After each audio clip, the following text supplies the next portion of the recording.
Okay, so just a reminder when we're talking about chirality, we have enantiomers.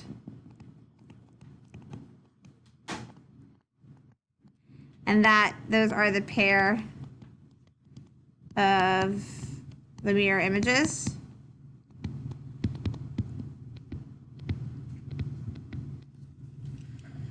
Okay, and then to do the R versus S assignments,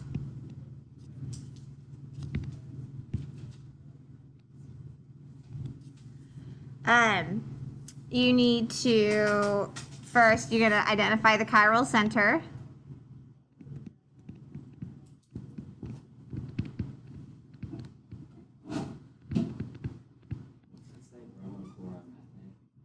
That was from last class. So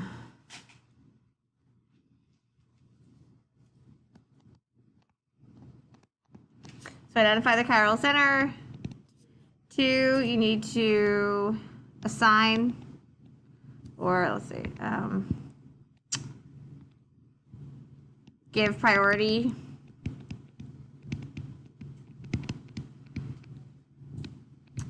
by atomic number.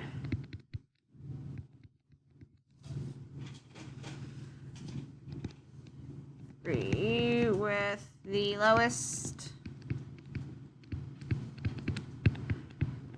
priority in back.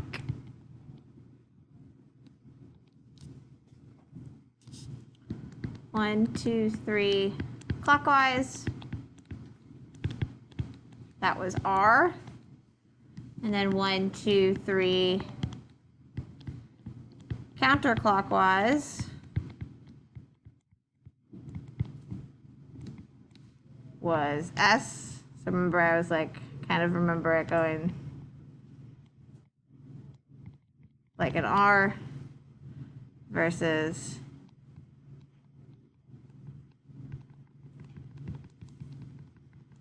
an S. As that's helpful. And that was pretty straightforward in the example we did the other day because it was 4 different elements. But as you've probably noticed on some of our chiral centers, it's not necessarily 4 different elements. We said it has to be 4 different things, but if you think about some of the examples, there were carbons still going both ways. So I want to talk about what we do there.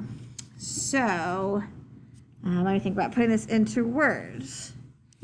If there is a tie,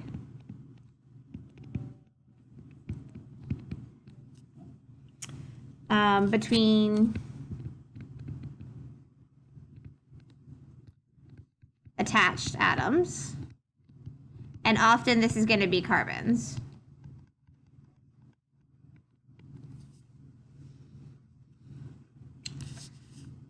Look at the atoms directly attached to those in the tie.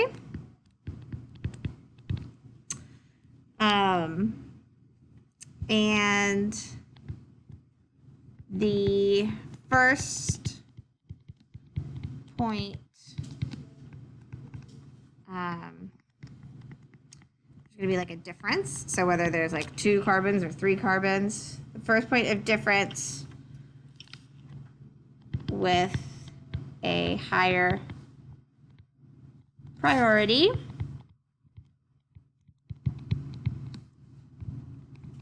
gives the higher priority to the tie, which I know doesn't make a ton of sense, but it will when you do it, which is typically how everything I say goes in this class. First point of difference with a higher priority gives the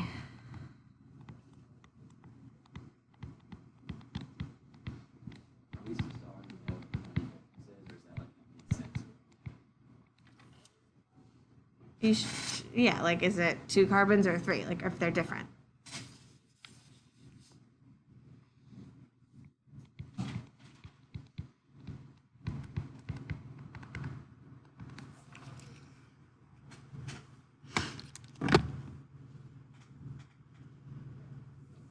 Okay. Okay, so the reason I wanted you to practice building it is because when we are determining R and S, remember that part of it was that you wanted the thing with the lowest priority in the back. Okay, and that makes it easier to determine your 1, 2, 3 clockwise or not. Sorry, I was making sure I was recording. Yes. Clockwise or not. So in that example that you just built, okay, it should roughly look like now. Oh, it's frozen. Sorry. That's your butane, right? And when you are submitting things on a test or when you're drawing them in your notes, it's important to understand how to draw something that is facing you versus not. When something is facing you, what we will do is we use a dark kind of wedge.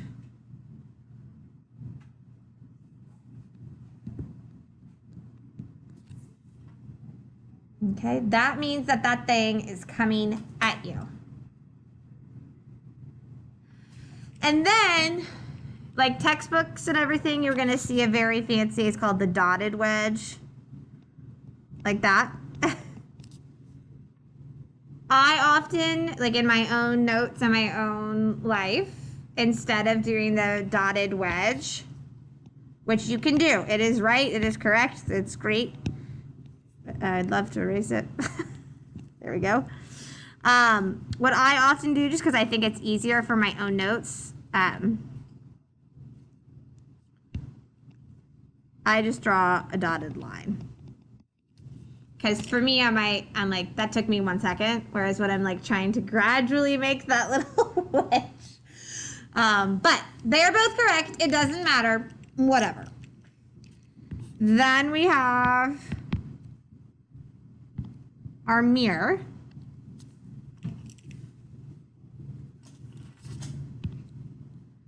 And boop, boop, boop.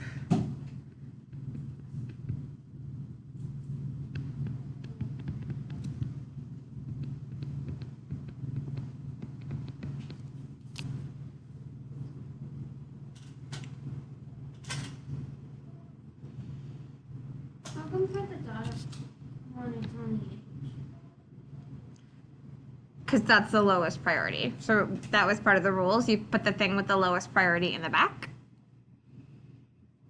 Why isn't it O? Because O is a higher priority than H.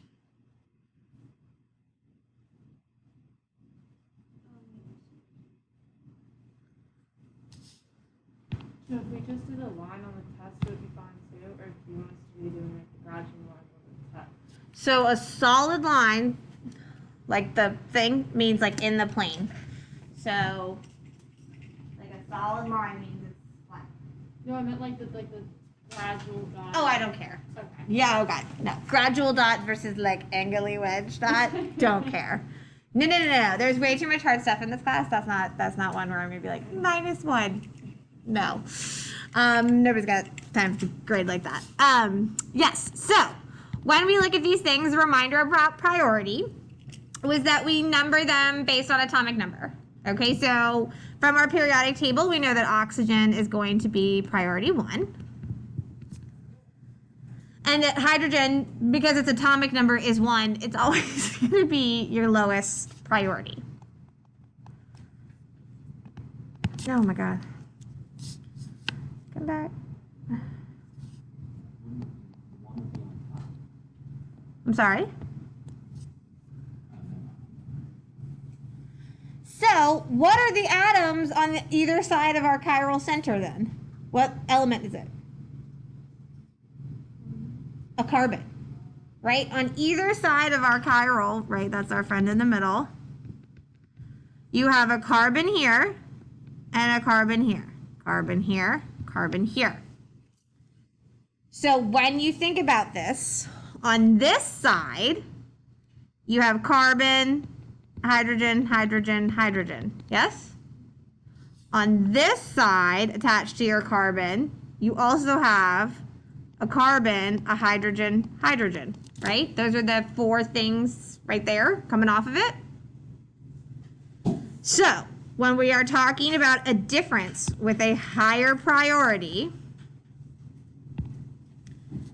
this right, carbon carbon versus just one carbon, that's a higher priority. That is your 3. I'm sorry. I'm saying that backwards. I was saying the higher priority, so I wrote a higher number. That is your 2, and that becomes your 3. So that's what I mean. When you spot a difference, if the difference has a higher priority, then that is what makes your atom of the tie get a bigger priority. Yes, Mary.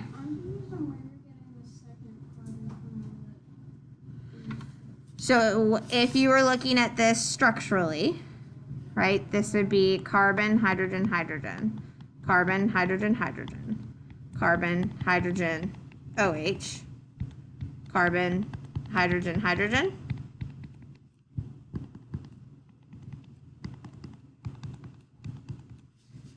So when you're looking this way, you have carbon,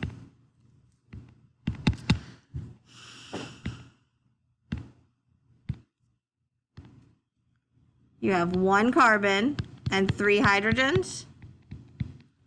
When you're looking to the left, you have carbon, carbon, hydrogen, hydrogen. So that's what I was listing here. Carbon, carbon, hydrogen, hydrogen, carbon, hydrogen, hydrogen, hydrogen. Do we have to draw it? You don't have to, unless you're told to. If you're told to, yes. If you're not told to, you can use whatever drawing you like. Okay, so,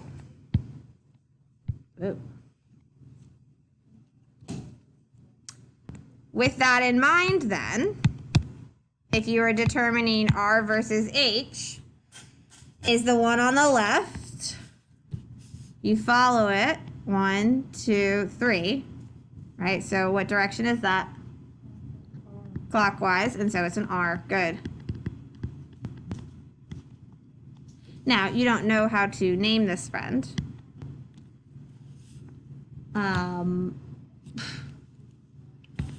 But you could identify whether it's R or S. And then over here, putting our numbers in,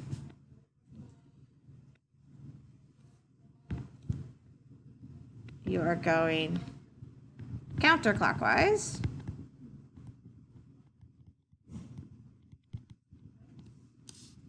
Making that an S.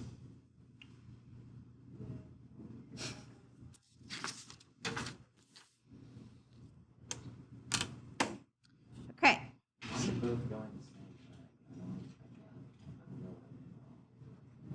What do you mean they're going the same way?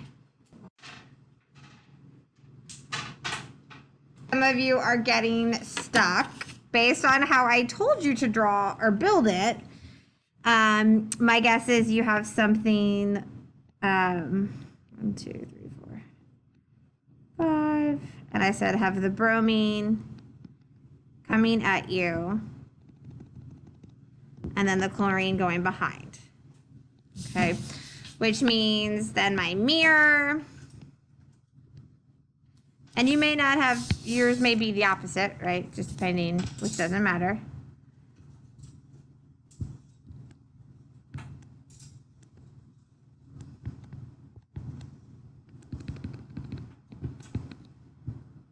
You wouldn't do a dot or a wedge for the. It doesn't matter because it's not part of the chiral piece. If you did, that's fine, but I'm not looking at that. We're only looking for the 3D around our chiral center. Why don't the bromine and the chlorine change? Typically, the bromine goes on like this.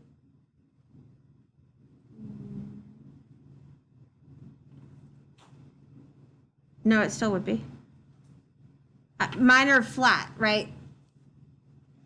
I'm drawing, like my mirror is going like this. Your mirror is going like this when I'm drawing it on paper. But if Like what you are looking at, I can't draw the mirror image behind it. I'm drawing it next to it. So then when you do your numbering, which one was the highest? Bromine, good. Come on, pen.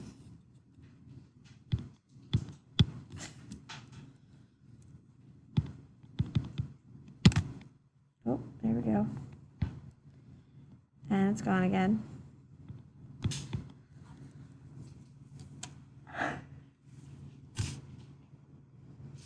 Bromine gets the 1. No, it's not going to let me use my finger. Oh my God. And chlorine gets the 2. So then we are left with those other 2 to figure out which is 3 or 4. Okay. And so when you look, this is carbon, carbon, carbon.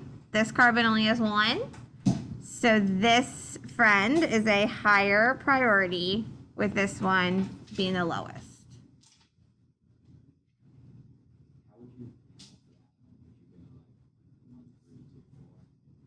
So you're like, what do I do? I need to redraw it. I need to orient it. The 4 is not in the back, right? The way I have it drawn, the 4 is in the plane. And the whole point was that your lowest priority has to be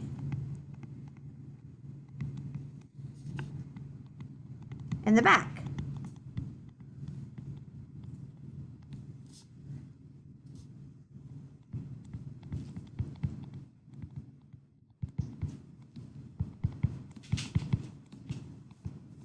And sometimes you can skip this first step, like what I've drawn,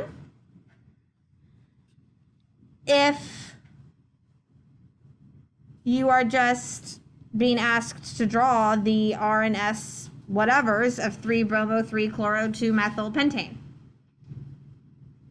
But if I gave you the drawing and asked you to do R and S, if I gave you that drawing and said, draw the R and S, whatever it might be. Borrow your model real quick.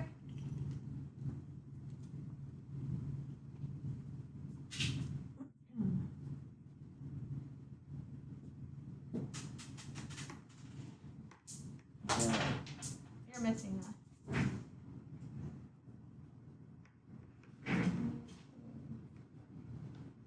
I don't think I Oh no, there we go. It's just much smaller than my drawing. But there it is. And so we need to have it so that this friend is in the back, right? That was our lowest priority. So if you're just building it yourself, you can always just look at it and try to figure out which was your bromine and which was your Bromine was the red. red one. So when I rotate it to look at it this way now, this is 1, 2, 3.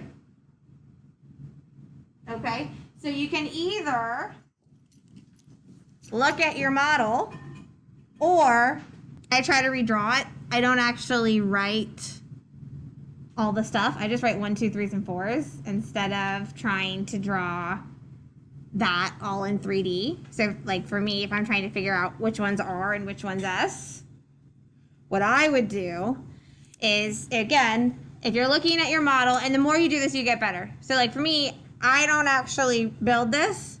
I say to myself, okay, I'm basically rotating that thing 90 degrees because the 4 right now is flat.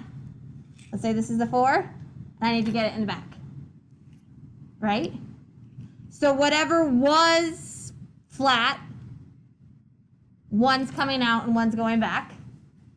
Okay, so I visualize this. I should turn on my camera for this part. Ooh. Try to use my brain and visualize it and say, okay, the 1 was coming at me. Now the 1 is flat. The 4 was flat. Now it's back. The 3 was flat. Now, okay, you see what I'm saying? Like follow your drawing up here. 1 was coming at me and I rotated it, which made it go to the flat part. This was flat. I'm rotating it, so it's dotted. 2 was dotted, so now it's flat. And then 3 was in the flat. I rotated it 90 degrees, so now it's coming at me. Wouldn't you say because you're moving the whole thing clockwise to get it to the center? You know how you're like moving each thing clockwise? Couldn't you just say like that? You're moving that clockwise, so that's moving clockwise? I don't know if that always works. I don't know. I don't know the answer. Yeah. I'm very confused. Because my structure is backwards from yours. So all you're looking at, that's fine. That doesn't matter. Right? So where it was is fine. What you need to do is get whatever was your number 4, put it in the back. I don't know what you mean. Like, my structure is still like just twisted. Think of it, your carbon's in the middle. So coming off your 1, this is your bromine. This was your chlorine. So going back, 1, 2. And then coming at you, you had a carbon. And then it's hard because, yes, you had a carbon and a carbon. Need a thicker pen, but.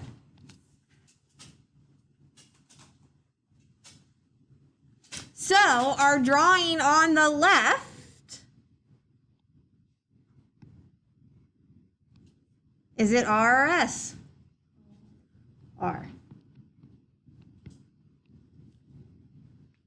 Which fortunately makes the process of elimination that one your S.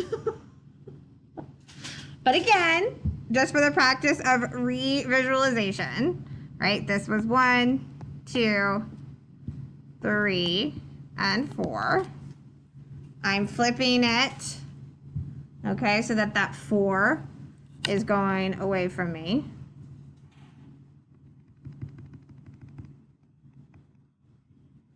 Which put 1 here. Why'd you flip it that way instead of the other way? I don't even know which way to flip The 4 always has to be in the back. 4 always has to be in the back. Once you figure out which one, like that one of them's R, you just assume the other one's S always. Yeah, but I'm proving the point anyway.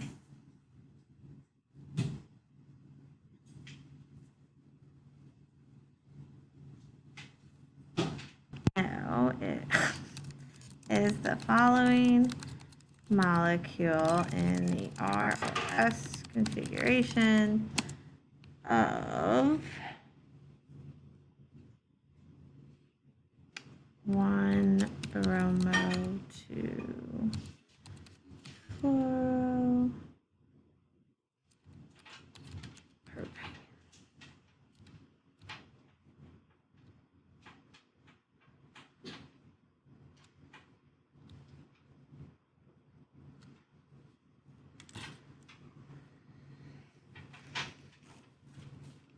Okay. I then want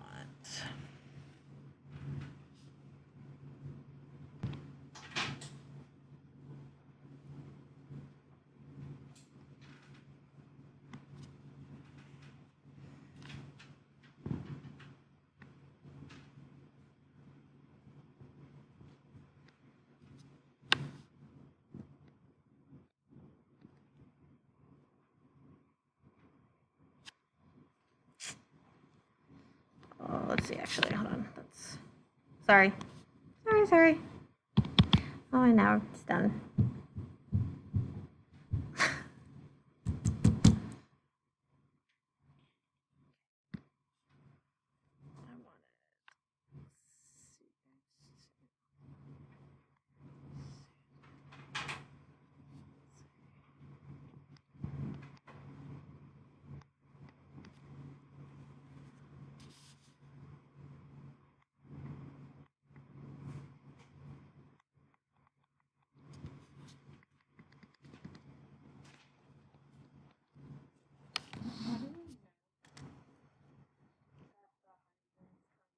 Different ways to think about it. One, you could build it, right? You can build what you see.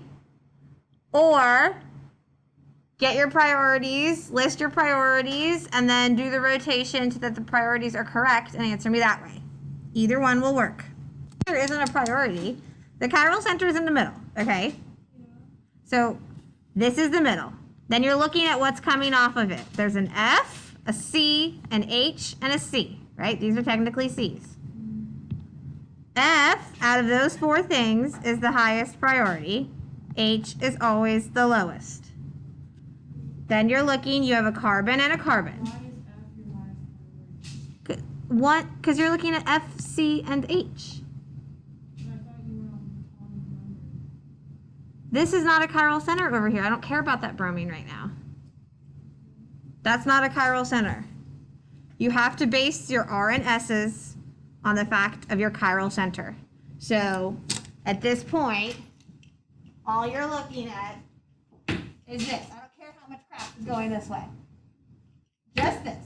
Well, these four elements. 1 and 4 were easy to do. Then you're looking at these two, which is a tie.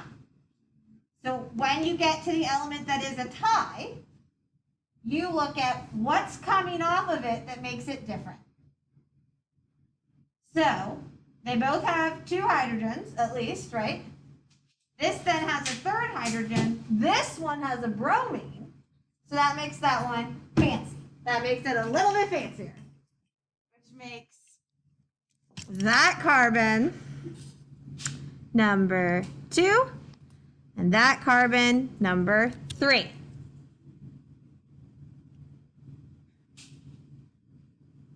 Yes to here at least? Okay. So when you look at that, number 4, which is your lowest priority, has to be oriented to the back. So you have to rotate that thing 180. The last one we only had to rotate 90 degrees because the number 4 was in the plane. Now I need to get it all the way to the back. So you're basically flip. Okay, you're moving that so that it changes. So that now you're going to have 3 over here, 2 over here, 1 coming at you, and 4 going away from you. I just don't understand how you. Okay, but then we need to do extra help. Okay? So when you have flipped it, then you are looking at it counterclockwise. And this was the S.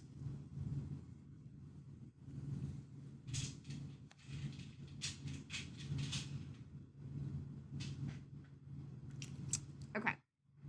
So what we also need to talk about is what happens when these things are in rings. Okay, ring structures are very common, and this is just flat ones.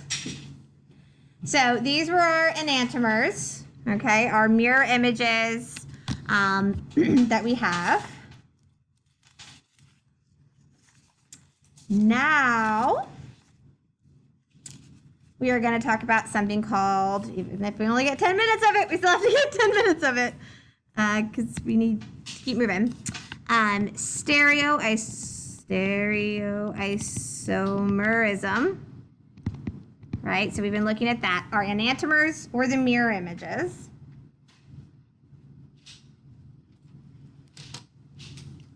And we'll sort of make a flow chart to keep these words straight.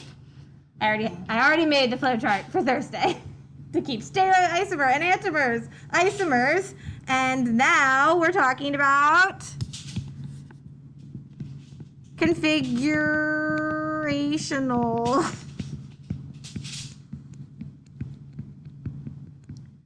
isomers.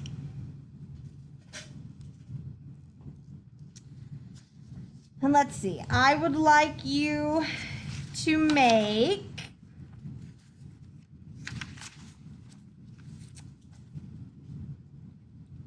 one 3-cyclopentane. 1,3-bromo, sorry. 1,3-cyclobro, 1,3-dibromo cyclopentane. That's gonna be a good one. Do you want us to build it? Build it. Yep, 1,3-dibromo. you got it. 1,3-dibromo cyclopentane. Cycle means they're all connected, right? Means it's in a ring. Cyclo. So the first drawing on the same plane. Second drawing, you could have the bromines going opposite directions. And again, the only way to get between one and the other, right? They are both 1,3-dibromocyclopentane. The only way to get from one isomer to the other was to physically break the bond.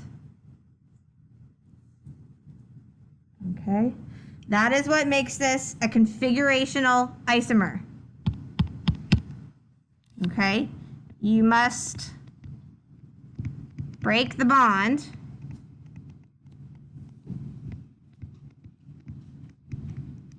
to go from one to the other.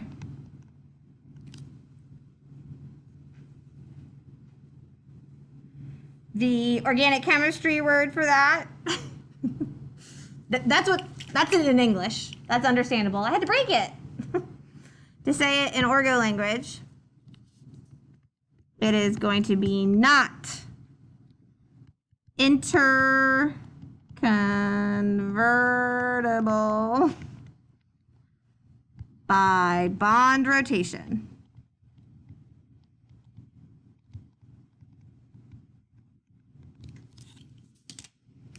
Whereas again, if you're talking about a bend, right, you can flip bends easily. Woo, woo, woo. Make them go up, make them go down, make them go up, which we will talk about on Thursday. Those are EZs versus this.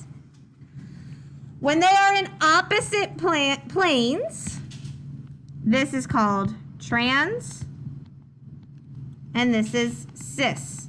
These are probably prefixes you've heard before, especially in terms of gender. That's where a lot of us have heard these terms, cisgender versus transgender. Okay, so trans, you're talking about opposite planes.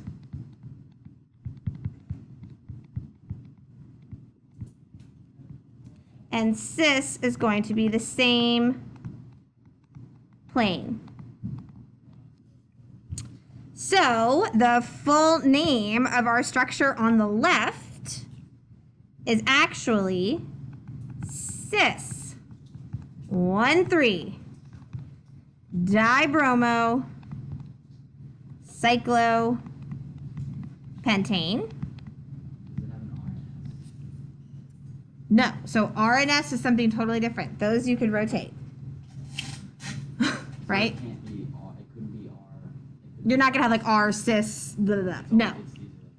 Yes. So you can have R and S isomers, which we looked at. Okay, those were interconvertible. These, okay, are called configurational isomers, and they are not rotatable. This is trans 1,3-dibromo cyclopentane.